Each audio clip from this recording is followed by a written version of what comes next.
Hello everyone, welcome back to my channel Dev Artisan. Today we are going to learn about validation using Filament, specifically unique validations. So sometimes we need unique data in our database. For example, I have a product CRUD operations and I want slug should be unique every time. Okay, so how we can manage using Filament?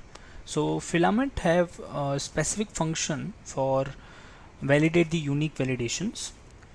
Okay, so I already used unique function in the backend. Let's see how it will react. Okay,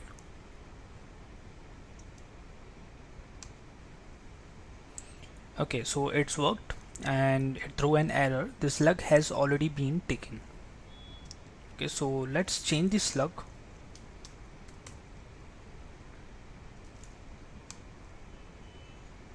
Okay, so great, it created a new product. Let's edit the product.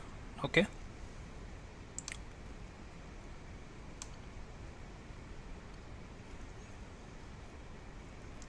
so I'm gonna just update without update the anything.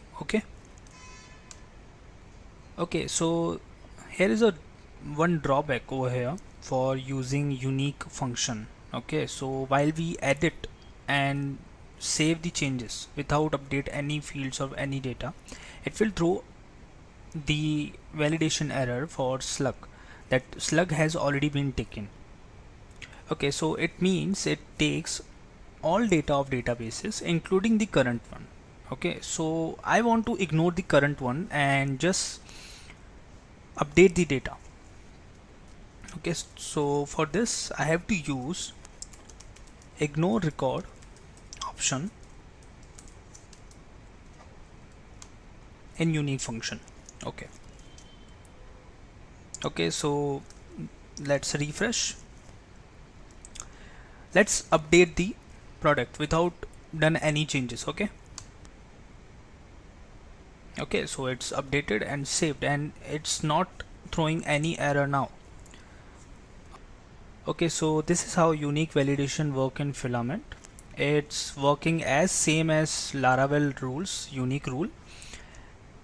Okay, so thank you for watching the video. Happy learning, guys.